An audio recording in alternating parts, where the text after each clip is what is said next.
Mon invitée, vous en seriez probablement douté, elle est devenue rectrice. Mais qu'est-ce que fait une rectrice? Et je me suis posé la question et je vais certainement lui poser la question. Mon invitée est donc Chantal Beauvais, rectrice de l'Université Saint-Paul.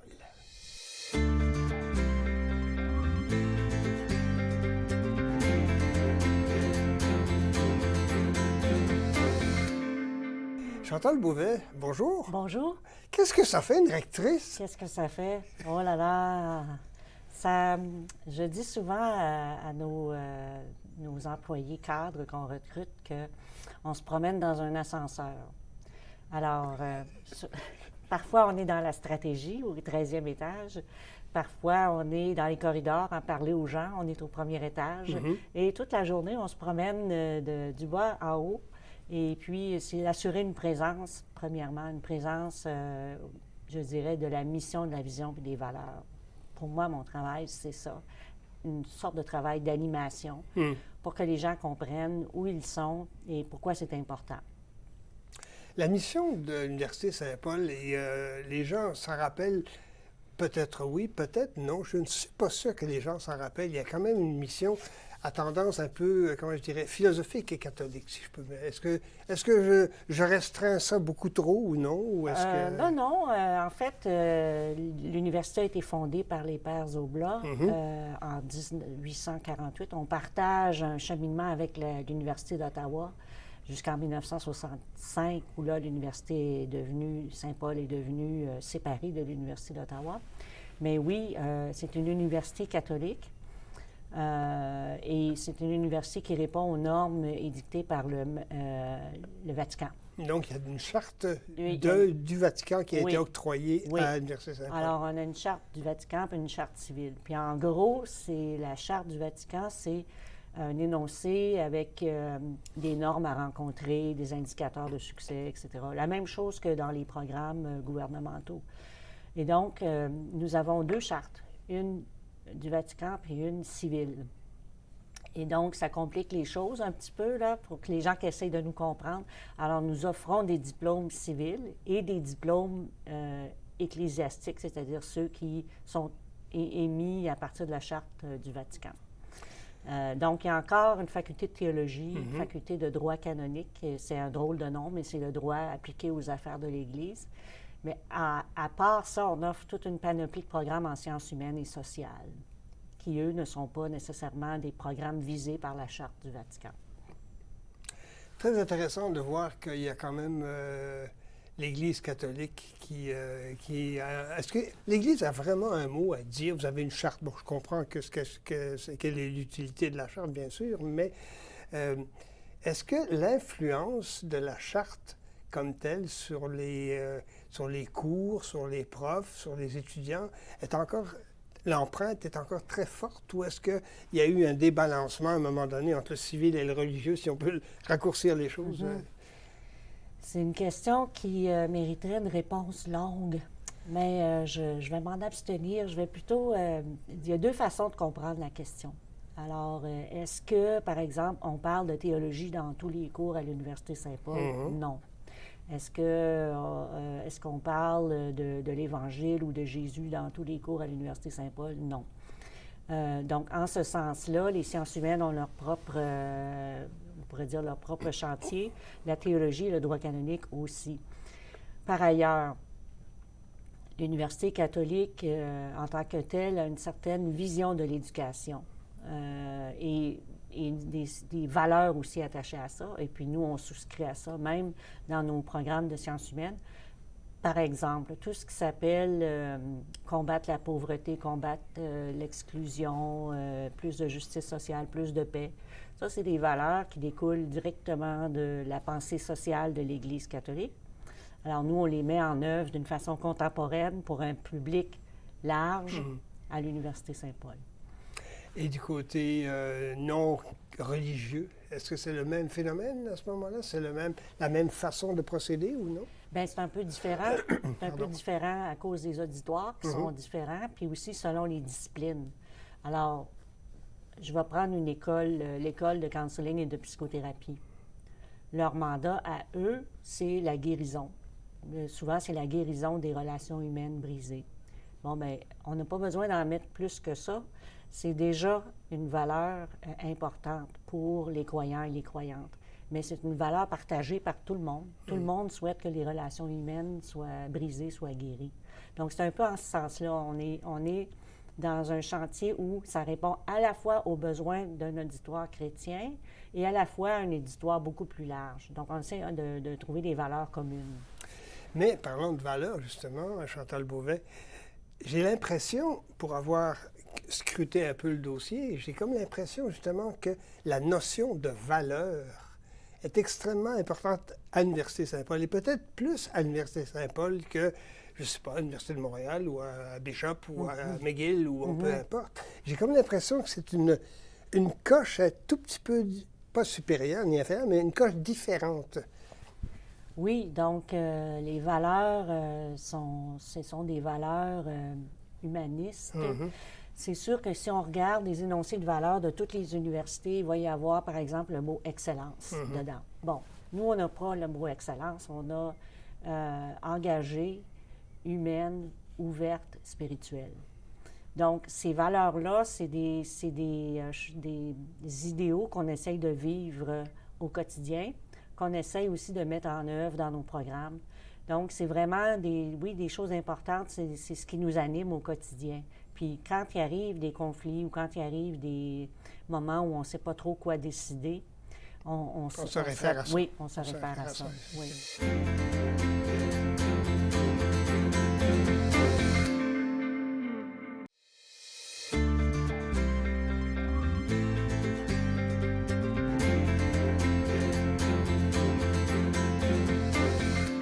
De retour à Son détour avec Chantal Beauvais. Chantal,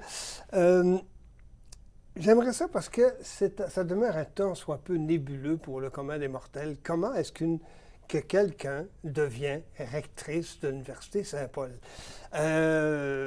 Ou rectrice en général.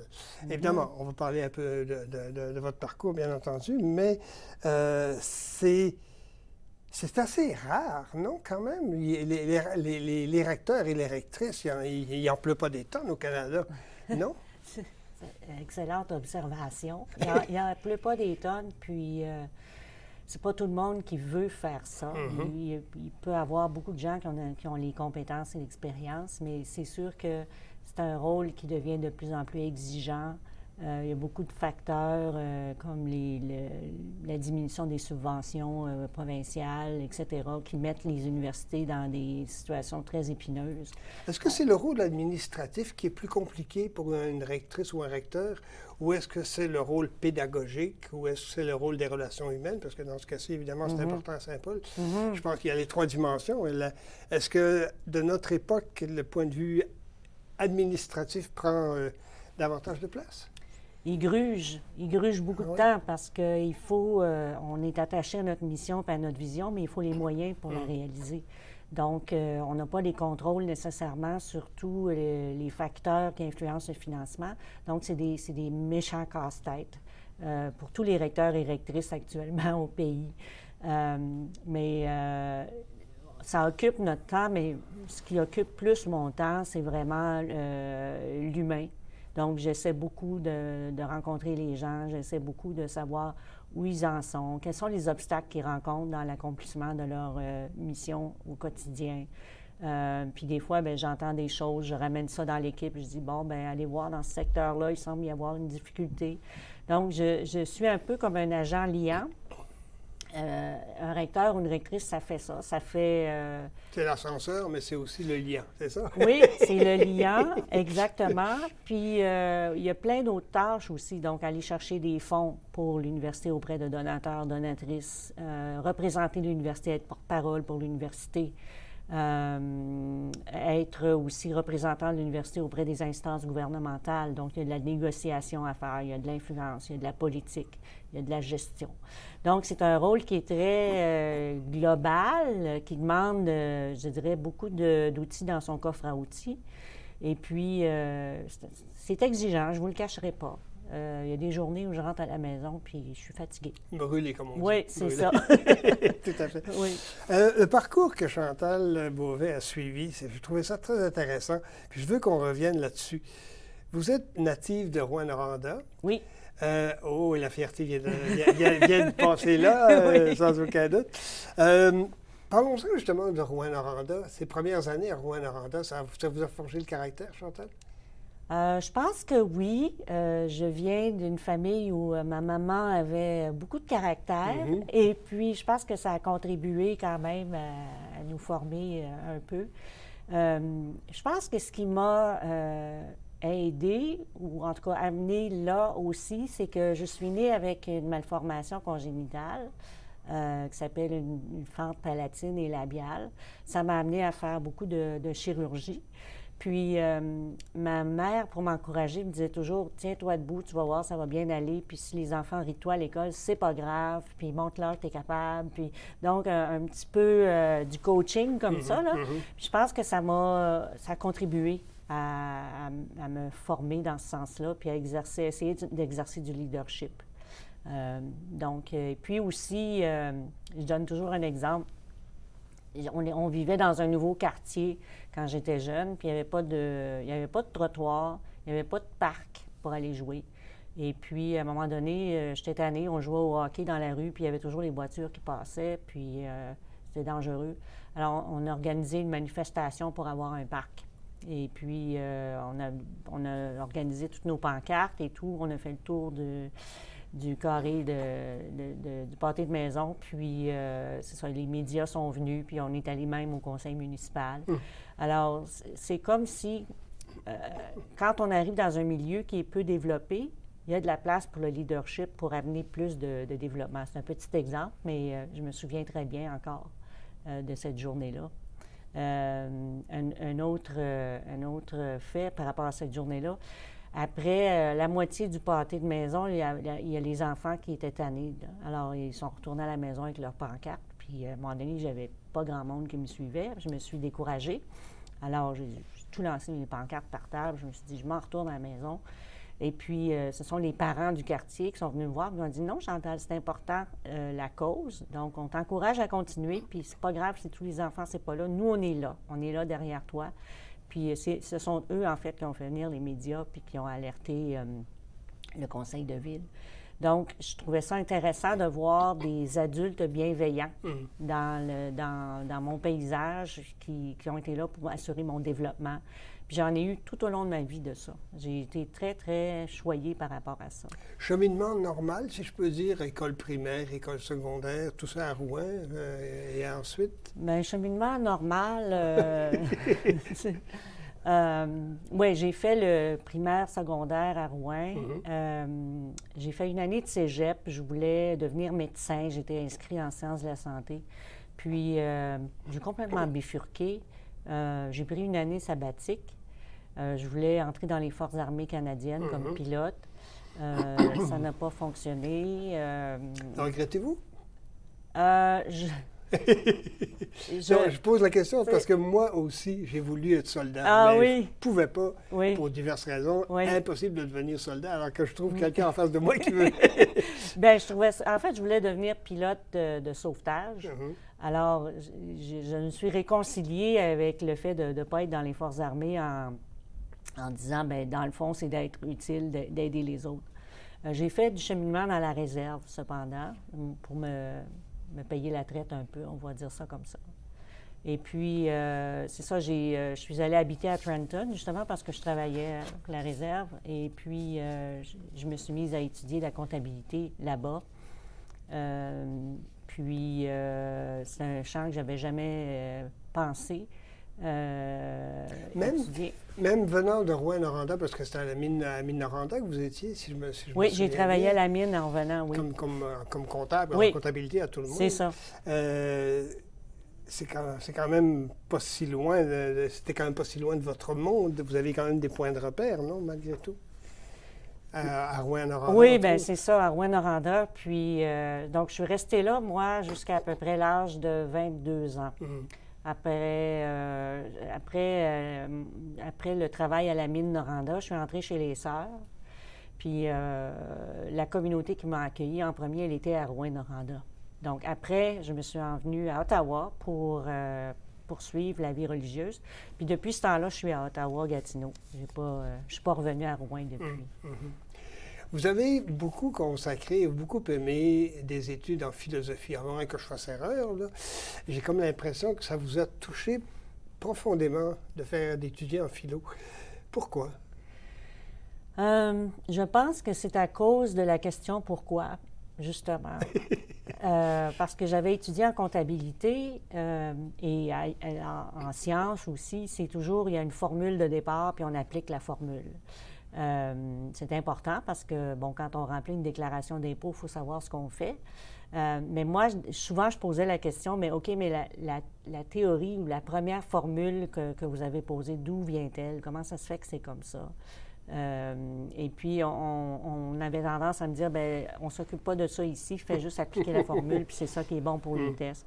Mais j'avais besoin de comprendre le sens de la vie, c'est quoi un être humain, pourquoi la vérité, c'est important. Et puis, je me posais toujours ce genre de questions-là. Donc, j'ai appris par une personne bienveillante. Quand j'étais jeune religieuse, il y avait l'aumônier qui demeurait à la résidence qui offrait du service pastoral aux religieuses. Et puis, c'est lui qui m'a dit, tu devrais étudier la philo. C'est ton esprit est naturellement tourné vers ça. Et puis, c'est ce que j'ai fait, puis je suis très contente d'avoir écouté son conseil parce que je me suis vraiment trouvée dans cet univers-là. Ça vous a rejoint automatiquement à Saint-Paul aussi, non? Bien, oui, je suis arrivée là. La philo est quand même une des composantes, pas principale, mais en tout cas importante de la façon de voir les choses à Saint-Paul. Oui, il y a une école de philosophie et d'éthique à l'Université Saint-Paul. Je suis arrivée là par hasard. Quand j'ai fait ma thèse de doctorat, un des examinateurs était l'ancien recteur de l'Université Saint-Paul. Puis après la soutenance, il m'a appelé puis il m'a dit j'ai un projet pour toi, si ça t'intéresse. Et puis il m'a dit on voudrait redémarrer les activités de philo à Saint-Paul. Est-ce que tu voudrais t'en occuper? Donc, j'ai commencé à travailler là-dessus, puis je me suis impliquée dans la programmation à Saint-Paul au niveau des programmes de philo puis d'éthique. Puis, comme on dit, the rest is history. Je suis restée là, puis j'ai toujours trouvé quelque chose à faire de super motivant. Dans votre vie quotidienne, à la fois de rectrice et à la fois de femme, est-ce que justement la philosophie est toujours présente? Toujours. Toujours, toujours? Toujours, toujours. En d'autres mots, la philo, pendant qu'on se parle, elle est pas loin. Elle n'est pas loin. Bien, souvent, les gens disent, bien, philosophe, puis là, tu fais de la gestion, c'est quoi le rapport? Bien, le rapport, il est là parce que, je vous donne juste un exemple. Souvent, il y a des problématiques, puis tout de suite, on va penser à une solution. Parce que les gens n'aiment pas les problèmes, donc ils veulent trouver des solutions rapidement pour ne plus être confrontés aux problèmes. Mais souvent, ce qui arrive, c'est qu'on va trop rapidement parce qu'on a mal perçu c'était quoi le problème. Donc, avant d'appliquer une solution, il faut avoir un bon diagnostic, puis il faut vivre le problème de l'intérieur. Il faut être à l'aise avec l'incertitude, il faut être à l'aise avec le fait de ne pas avoir de réponse tout de suite. Et ça, c'est un réflexe typiquement philosophique. Donc, moi, je trouve ça intéressant. Des fois, quand les équipes sont trop pressées d'arriver avec des solutions, moi, je vais poser beaucoup de questions pour déstabiliser les gens, pour qu'ils sentent la problématique de tous les côtés. Est-ce que cette approche-là, c'est l'approche que vous avez voulu, comment dirais-je, imprimer, si je peux me dire, façon de parler, à Saint-Paul, justement, dans la gestion de l'Université Saint-Paul? En d'autres mots, on fait face à des questions financières, politiques, etc., comme vous les expliquiez. Oui. Mais votre premier réflexe dans une réunion, quelle que soit la réunion, c'est justement, scrutons un peu les choses, voir effectivement si c'est le cas. En d'autres mots, votre approche est vraiment pas nécessairement pratico-pratique, un peu plus en retrait, un peu plus en perspective des choses. J'aurais tendance à dire que oui. Je travaille beaucoup en équipe. Alors, notre équipe, on se rencontre pratiquement tous les jours, mais de façon statutaire, une fois par semaine. Puis on a une partie qui s'appelle partie officielle de la réunion avec l'approbation des différents items de l'ordre du jour. Mais il y a une partie qu'on appelle le stationnement. Et puis dans cette partie-là, on discute de ce qu'on veut apporter, une préoccupation qu'on a, un problème, une bonne nouvelle. Et puis souvent, j'ai tendance à laisser parler les gens. Puis parfois, d'aller poser une question qui va peut-être amener les gens à réfléchir à une dimension qui n'avait pas été vue. Mais souvent, la dimension que j'amène, c'est la dimension humaine. Donc, avant d'apporter une solution, est-ce que vous avez pensé à l'impact de ça sur les employés? Comment ça va être reçu? Est-ce qu'ils vont avoir besoin d'aide pour passer à la prochaine étape? Donc, c'est ça. Ça ne veut pas dire que je ne fais que poser des questions. Parfois, je dis oui ou non. Mais c'est ça. Je trouve que le management par question, c'est quelque chose qui me convient bien. La réaction des gens, sont-ils étonnés? Il y a des gens qui trouvent ça très fatigant.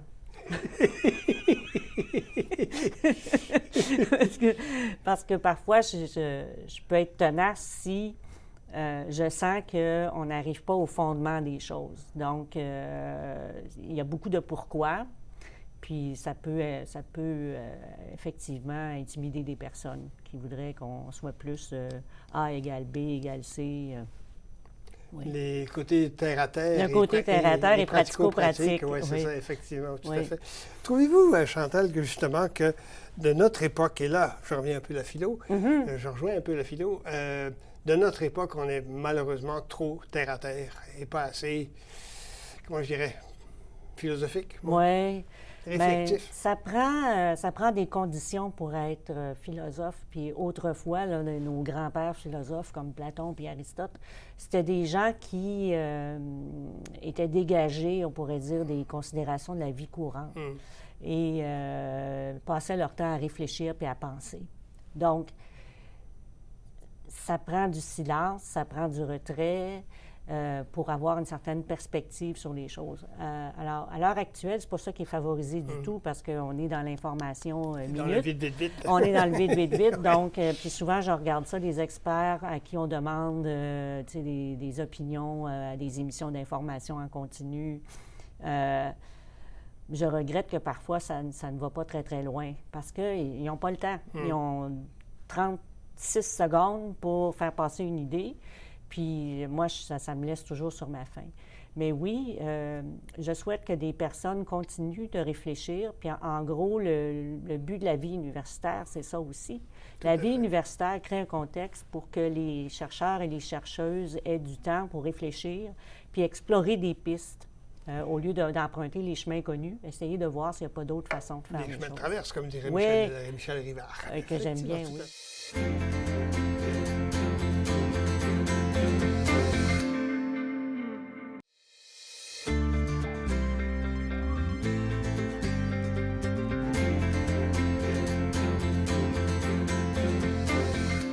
De retour à son détour avec Chantal Beauvais, rectrice de l'Université Saint-Paul. J'aimerais ça qu'on parle un peu philo, Chantal. Ah oui. On n'a pas encore parlé philo, hein, est-ce que je sache? Pourquoi pas? Encore, à peine. Alors, on a effleuré le sujet. J'ai envie de vous demander, pour commencer, votre philosophe qui vous a le plus marqué. Il y a certainement une pensée philosophique. Vous parliez de Platon tantôt, mais il y a certainement une pensée philosophique qui est plus notoire et qui vous a marqué, non? Moi, je dirais qu'il y a deux moments. Le premier, c'est Saint-Augustin. Okay. Donc, parce que c'est les premiers livres de philosophie que j'ai lus. Le fameux aumônier dont je vous parlais tantôt, il m'a remis ce livre-là, puis il m'a dit lis un chapitre et fais un résumé de chaque chapitre. Viens me voir après chaque chapitre, mais lis pas le livre au complet. Prends le temps de goûter. C'est des genres de méditation, puis tu as le goût de vraiment creuser sur la mémoire, sur l'amour, sur l'être, sur le temps. Donc, pour moi, ça m'a toujours influencé parce que c'est un type de philosophie qui est très réflexif. Plus tard, ça a été Edith Stein, à cause de son cheminement exceptionnel, mais aussi à cause de son projet, qui était de faire entrer en dialogue la philosophie médiévale et la philosophie contemporaine de son temps, et la phénoménologie de Husserl et la pensée de Thomas d'Aquin. Alors, ça m'a beaucoup intéressé, ce projet, de les faire entrer en dialogue parce que c'était une époque où, plutôt, on voulait se détacher de la philo médiévale en disant « c'est fini, on passe à autre chose ». Donc, volonté de bâtir des ponts. J'ai été marquée par ça. Est-ce que la philosophie de Camus, ça vous rejoint? Bien, ça me rejoint. Ou Heidegger aussi. Oui, évidemment, c'est des noms que les gens... Je cite ces noms-là et je lance ces noms-là parce que ça résonne évidemment chez monsieur, madame, tout le monde. Mais est-ce que ça vous touche aussi? Oui, en fait, tous les penseurs ont quelque chose à apporter. Puis j'avais un de mes professeurs au baccalauréat qui disait qu'il faut avoir une générosité de l'esprit. Donc, quand on aborde une œuvre, pas commencer tout de suite en critiquant ou avoir des préjugés, mais vraiment d'accueillir la préoccupation de la personne qui est en train d'écrire. C'est quoi le problème auquel elle est confrontée, puis c'est quoi son cheminement à l'intérieur de ça. Donc oui, Camus, l'existentialisme, je retiens toujours une citation de Camus. La lucidité est une ivresse contradictoire. J'adore cette citation-là. Puis ça m'arrive, c'est vrai, quand on devient conscient de quelque chose, on devient aussi conscient de notre responsabilité envers cette chose. Et donc, il peut y avoir une espèce de jouissance à être conscient des choses, mais tout de suite, c'est comme peut-être appesanti par la responsabilité d'en faire quelque chose. Quand vous avez quelques minutes dans votre bureau de rectrice, les réflexions qui vous viennent, c'est, bon, je m'arrête, je prends 5 minutes pour moi, j'arrête tout, mon équipe s'occupe des choses, puis là, je me retourne vers moi-même, si je peux dire. Est-ce que ça vous arrive souvent? Ça ne m'arrive pas assez souvent. J'aimerais ça pouvoir le faire plus souvent. Oui, donc, en premier lieu, juste respirer, parce que c'est la chose qu'on fait le moins bien durant la journée. Respirer, puis aussi essayer de rejoindre, je dirais, un espace de paix à l'intérieur. Quand on a cet espace-là, même s'il y a des choses difficiles à décider, même s'il y a des conflits, des ennuis, on le fait à partir d'une perspective qui est moins urgente. Tu sais, comme on a le temps de réfléchir, de dire « Ah ben attends un petit peu, là, on peut... » Il n'y a pas le feu. Oui, quand c'est le feu, là, on sait quoi faire, mais c'est ça. Le fait de cultiver ce silence intérieur, cette paix, ça m'aide à ne pas paniquer. Quand il y a des... Bien, à tous les jours, il y a des situations qui pourraient nous faire paniquer, là. Ouais. Je prie aussi. Ma forme de prière, c'est une prière qui va dans le sens de la paix. De la paix et puis de comprendre ma mission dans ce contexte où je suis. Donc, s'il y a un événement difficile qu'on vit, OK, c'est quoi mon rôle? Ça va être quoi ma mission aujourd'hui là-dedans? Donc, de prendre le temps de sentir ça. On n'a pas toujours des réponses, mais ce que je crois qu'il arrive, c'est qu'au moment où j'entre en scène, ça s'est placé à l'intérieur de moi. Donc, j'ai pas conscience, mais c'est après que je me dis, tiens, bien, finalement, j'étais au bon moment avec la bonne parole ou la bonne réflexion. Question d'attitude. Oui, oui, oui. On rit souvent, on dit aux gens, mais soyez zen, mais il y a quelque chose de vrai là-dedans. Plus on est calme, plus on a conscience de sa propre mission, moins on s'éparpille dans l'activité et puis plus on voit le chemin qu'on doit emprunter. Est-ce que c'est la philosophie que vous voulez laisser à Saint-Paul, étant donné, bien sûr, les mandats des 2 chartes dont on parlait? Votre approche à vous en tant que rectrice, en tant qu'être humain, évidemment aussi, mais en tant que rectrice, est-ce que justement c'est ce que vous voulez imposer? C'est peut-être pas le bon terme, en tout cas, suggérer, oui. Laisser une imprimatur, comme on dit. Oui, c'est ça. C'est ce que vous désireriez laisser à Saint-Paul? Moi, ce que je désire laisser à Saint-Paul, c'est pour les étudiants et étudiantes d'avoir le sens de leur unicité, puis que chacun d'entre eux a une mission. et de cultiver ça, se cultiver ses talents, cultiver son expertise, creuser, essayer de devenir meilleur. Parce que tout ça, c'est important parce qu'il faut avoir des acteurs de changement dans le monde. Donc, pour moi, l'empreinte que j'essaie de mettre, dans le fond, c'est de dire l'université produit des savoirs, mais il faut trouver une façon aussi que ces savoirs-là cheminent vers la pratique. On ne fait pas juste réfléchir sur la justice, mais on amène la justice. On ne fait pas juste réfléchir sur la pauvreté, mais on soulage aussi la pauvreté. On élimine les obstacles systémiques qui mènent à la pauvreté.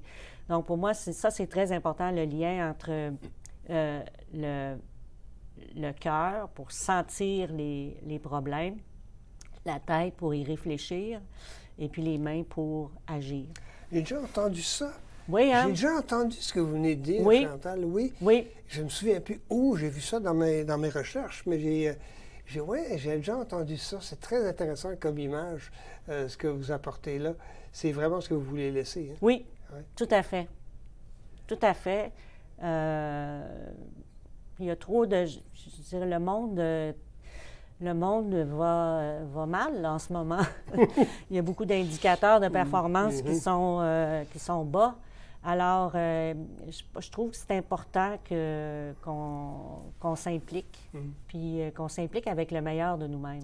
Au Collège royal de médecine, oui. Vous avez, comment dirais-je, été coordonnatrice de l'agreement ou l'agrément, je pense, c'est comme ça qu'on l'appelle. Oui. En quoi ça consistait? Parce que ça rejoint un tant soit peu ce que vous venez de me dire à propos du cœur, de la raison puis des mains. J'ai comme l'impression qu'il y a quelque chose, il y a un point commun, là, non? Bien, oui, le point commun, c'est... en fait, le Collège des médecins et chirurgiens du Canada voit à ce que les normes soient rencontrées dans les programmes de médecine et de chirurgie. Donc, moi, j'accompagnais l'équipe des médecins pour faire des visites sur les lieux, puis recueillir l'information nécessaire pour l'évaluation de la conformité. Et puis, on revient toujours aux valeurs fondamentales. Donc, quand on visite un département de médecine, un département de chirurgie, on rencontre les gens, puis c'est là qu'on voit pourquoi ils sont là. Ils le sentent. Les gens dans le milieu hospitalier, en particulier, dans le milieu de l'éducation, en particulier, sentent le pourquoi de leur présence. Ils sont très animés par ça. J'ai pas vu un professeur ou une professeure d'une école primaire qui n'était pas animé d'une passion pour que les enfants puissent se développer. Donc, même chose pour les médecins, médecine. On veut que les gens soient bien. On veut guérir les gens.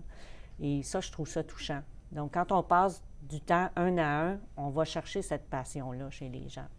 Il y a toujours cette quête du mieux-être. Hein? Oui. Chez vous, c'est vraiment une constante. J'ai parlé à quelques étudiants à gauche et à droite. J'ai déjà reçu dans d'autres émissions des professeurs de certaines facultés de chez vous. Ah ah! Oui.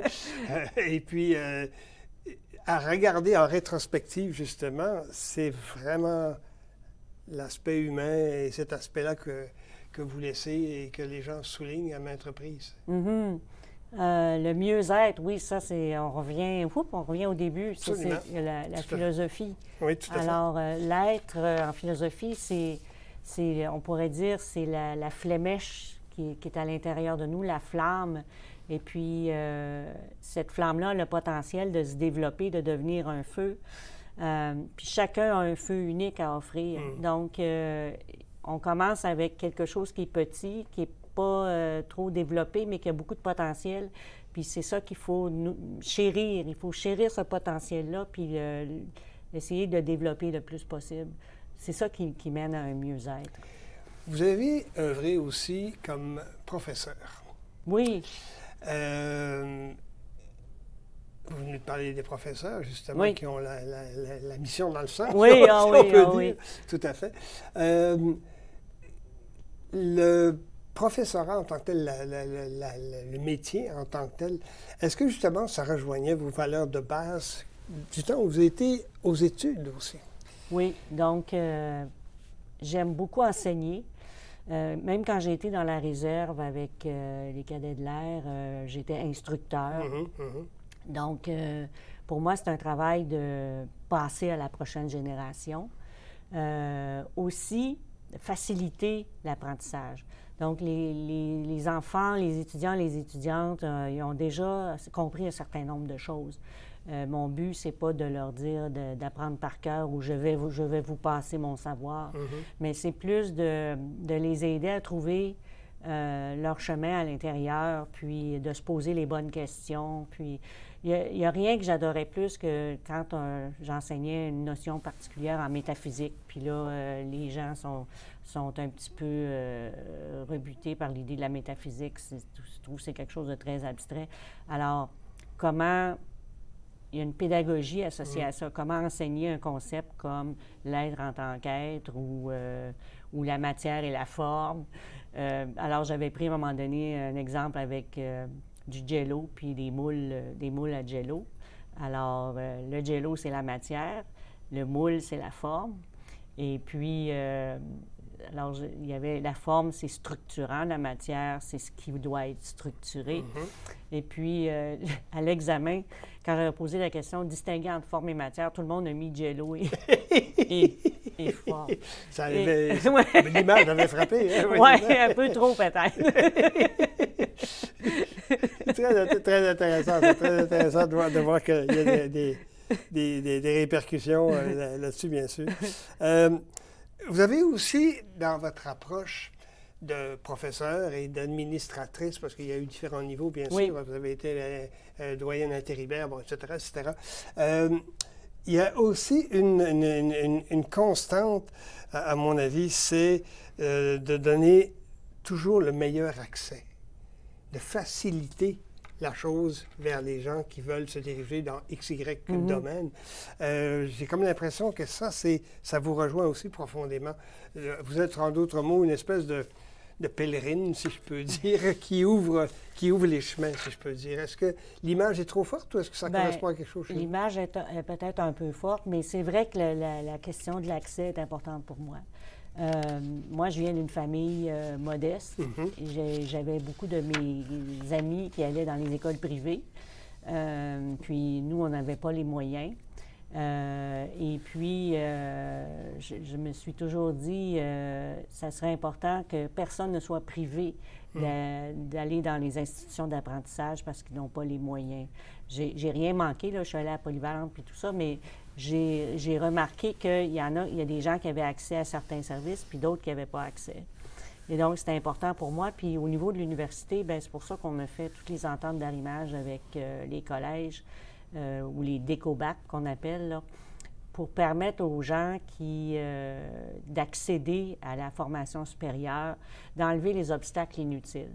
Quelqu'un qui a déjà fait une technique en communication au collège, puis qui veut faire un bac en communication, il y a pas mal déjà d'expérience et d'expertise d'accumuler. On ne leur fera pas faire les cours 2-3 fois de suite. Donc, ça permet, on enlève l'obstacle, puis ça permet un accès plus facile aux gens. Donc, pour moi, c'est bien important que les gens puissent avoir des opportunités, puis puissent avoir des chances réelles de se prévaloir de ces opportunités. Est-ce que les gens perçoivent ce désir-là dans ce que vous offrez au niveau administratif, au niveau de l'environnement de l'Université Saint-Paul? En d'autres mots, quand ils rentrent à Saint-Paul, ils se disent « Ah, ouais, là, je pense que je peux m'éclore ici de telle ou telle façon, etc. » Est-ce que ça se sent quand on franchit les portes? Oui, je pense que oui. Puis les conseillers scolaires qui travaillent dans les conseils scolaires, là, qui eux, accompagnent les jeunes dans le choix des orientations, tout ça, nous disent souvent que quand ils viennent à Saint-Paul, c'est calme. C'est chaud. Et puis que les gens se connaissent, il y a des sourires, il y a une certaine humanité. Puis ça aussi, c'est un luxe aujourd'hui d'avoir accès à de l'humain, de la chaleur humaine. Puis eux disent tout de suite, ah, j'ai en tête tel ou tel jeune qui pourrait bénéficier de ce type d'environnement-là. Tout à fait. C'est pas tout le monde. Alors moi, je dis souvent, il y a des universités de type Costco, puis des universités de type boutique spécialisée. Tout à fait. Alors, ceux qui aiment la panoplie de services, ils vont chez Costco, puis ils sont très contents. Ils sortent là avec un panier bien rempli.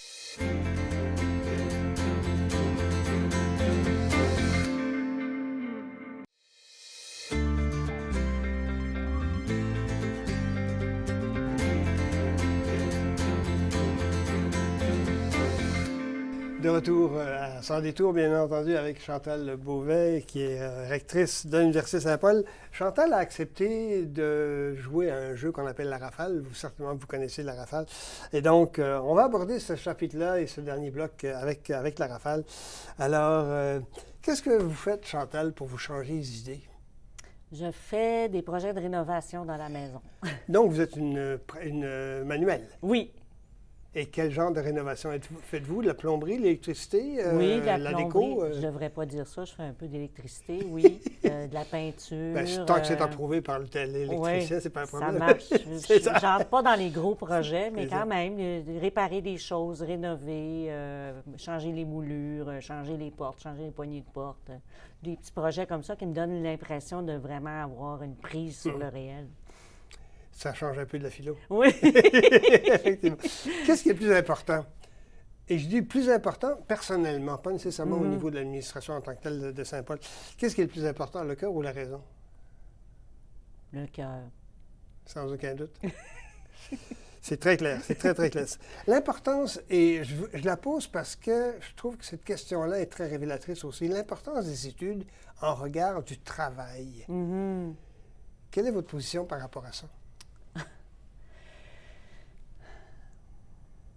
Les études forment d'abord la personne, la fait grandir dans son humanité.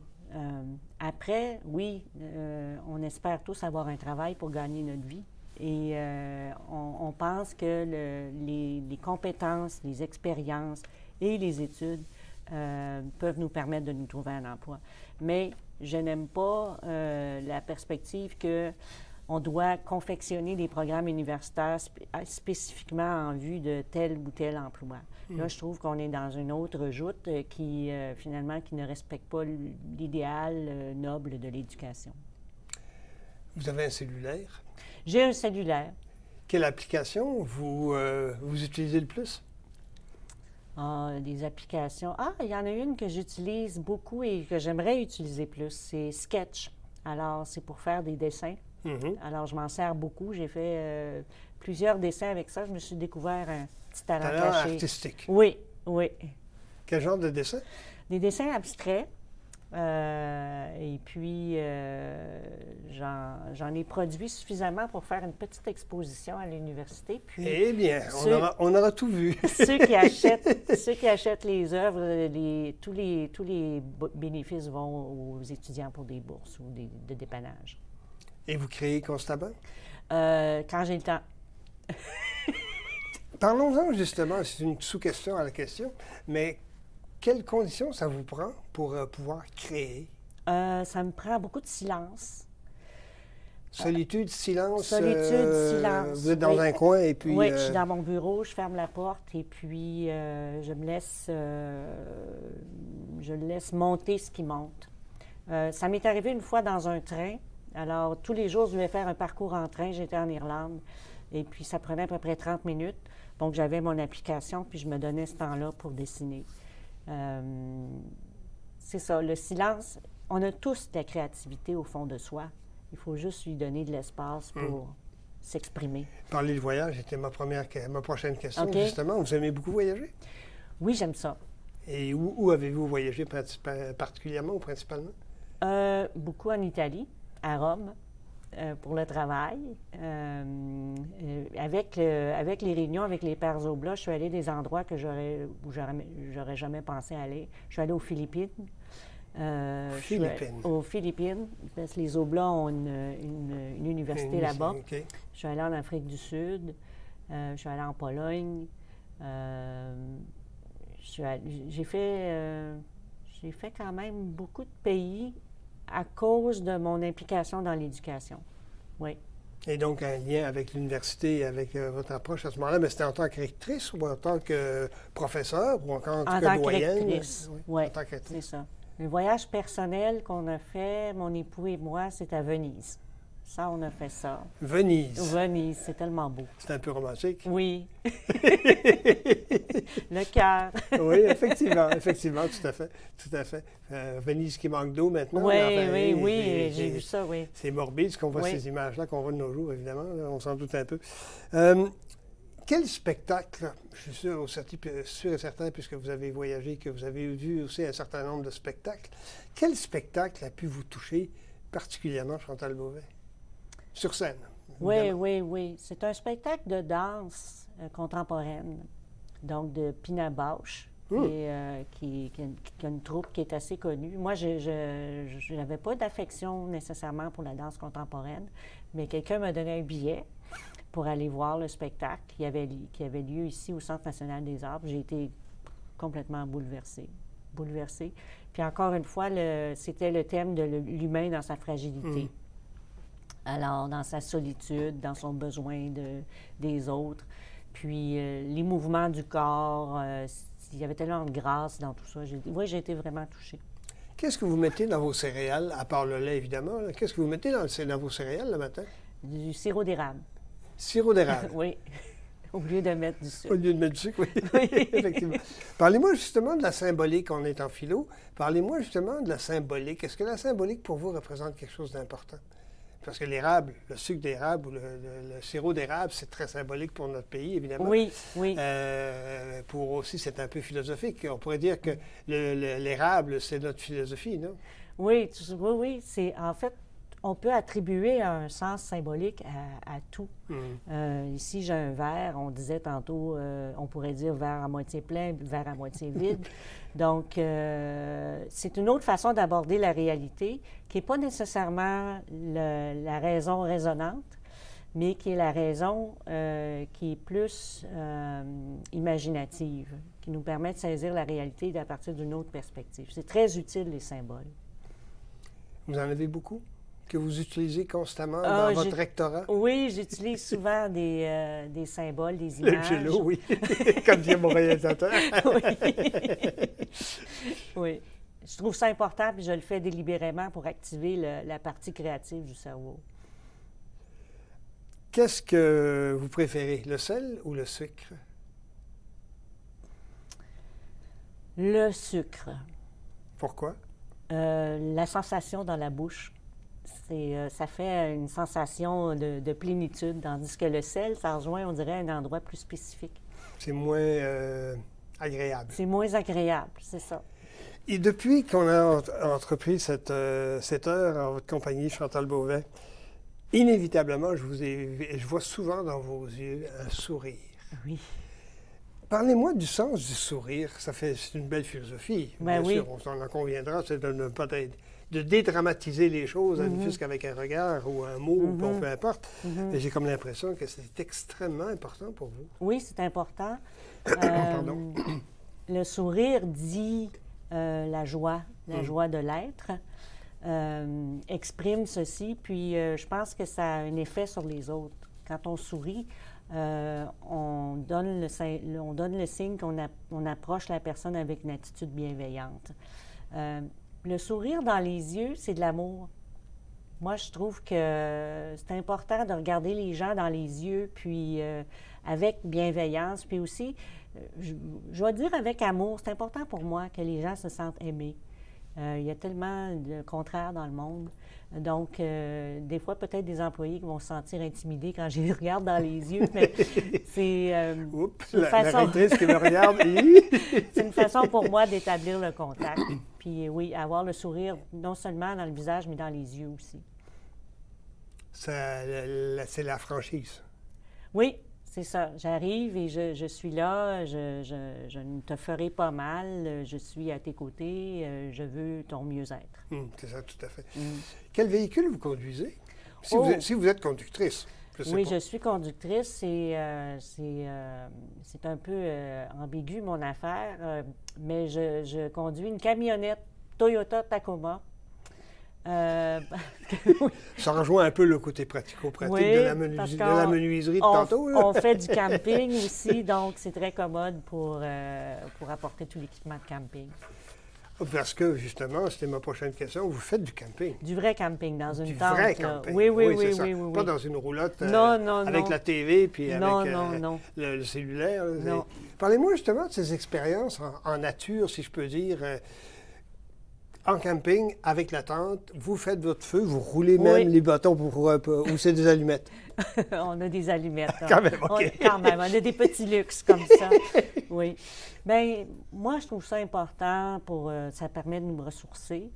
Puis, dès que j'arrive on visite souvent les parcs nationaux parce qu'on trouve que c'est vraiment plus dans la nature, c'est plus rustique. Dès qu'on arrive, qu'on a installé la tente, là, moi, je sens tout de suite une détente à l'intérieur. On écoute les oiseaux, on sent les odeurs. Puis je trouve que ça nous transporte complètement ailleurs. Puis dès que j'arrive, j'oublie. J'oublie les soucis, j'oublie les tracas du bureau. Et puis j'arrive même à ne pas consulter mon téléphone cellulaire. Parce que vous l'amenez pareil? Je l'amène pareil. Mais j'arrive, je peux être une journée, 2 journées sans le consulter. Ça fait du bien. Le sourire, les valeurs, mais il y a aussi une chose pour laquelle vous êtes reconnu aussi, c'est votre implication au niveau des associations. Avec l'horaire que vous avez, Chantal, je me demande comment vous faites pour aller avoir le temps d'aller œuvrer bénévolement ou non, peu importe, avec les associations. Oui. Quel sens ça a pour vous, ça? Bien, pour moi, c'est comme universitaire, je trouve ça important de redonner à la communauté. Donc, le monde associatif, c'est un monde qui est très important dans tout le système de la société. Plus bénévole ou moins bénévole? Oui, bénévole, c'est ça que vous entendez, oui. d'accord. Oui. Donc, je trouve ça très important de participer à la gouvernance de ces organisations-là, qui souvent sont très fragiles. Et donc, c'est important pour ces organisations-là d'avoir des personnes dévouées, compétentes autour de la table pour éclairer la prise de décision. Donc, pour moi, c'est important. Puis aussi des organismes qui sont des organismes soit d'éducation ou de justice sociale. Je trouve ça important. On rejoint encore des valeurs. Oui! Hein? Oui. Comme au point de départ. Hein? Oui! Comme au point de départ, effectivement. Scène internationale, vous y avez œuvré, vous en avez parlé avec vos voyages, bien entendu. Je suppose que votre approche de l'existence a fait en sorte que vous êtes d'instinct ouverte vers les autres cultures. Afrique du Sud, c'est pas du tout notre culture. Je suppose que c'est une sensation ou une ouverture presque naturelle chez vous, ça, non? Oui, j'essaye. En fait, comme philosophe, il faut développer la curiosité.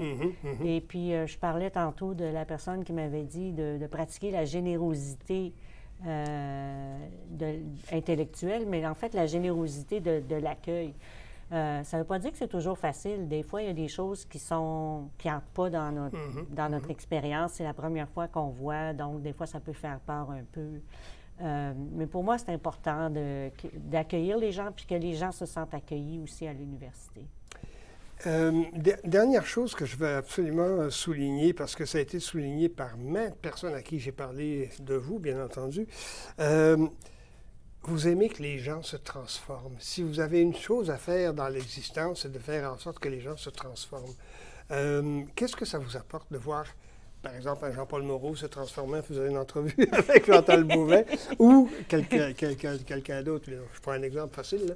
Mais qu'est-ce que ça vous fait, justement, de voir la personne en face de vous se transformer? Bien, pour moi, c'est un cadeau. C'est un beau cadeau de la vie. Puis, c'est aussi le résultat d'une relation. Donc, si on a un étudiant qui se transforme, voit la vie autrement, se perçoit autrement aussi, plus d'estime de soi, ce résultat-là est causé par les nombreuses relations qu'il a vécues à l'université avec ses professeurs, avec ses collègues, avec les employés. Donc, chaque être humain a du potentiel à exprimer, à vivre. Et donc, quand je vois cela, ça me réjouit. Ça me réjouit. Dernière question, on en a 15 secondes pour y répondre, oh, mon Dieu. Chantal. Oui, je sais, c'est pas très philosophique, cette affaire-là, mais bon, c'est comme ça, pareil. Si vous aviez à vouloir rencontrer quelqu'un dans votre existence, ce serait qui?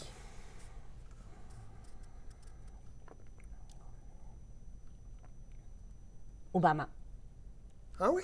Oui. Intéressant. Barack Obama. Pourquoi? Ouais. Mais rapidement, Ben, en 2 mots. À cause de son cheminement, puis justement, il était très impliqué dans le niveau communautaire avant qu'il accède à la présidence des États-Unis. Mais c'est quand même quelqu'un qui a une formation en droit, mais qui a toujours resté impliqué dans les organisations communautaires. Donc, moi, pour moi, c'était très inspirant, ça. Chantal Beauvais, c'est tout beaucoup trop court et plus je fais ces entretiens de longue durée, plus je me dis que le temps est beaucoup trop court. C'est vrai que ça c'est un passe peu vite. paradoxal, évidemment, un très, très beau paradoxe. Merci Chantal, ça a été fort plaisant de vous recevoir à Sans détour. Et mesdames, messieurs, je vous donne rendez-vous à la semaine prochaine.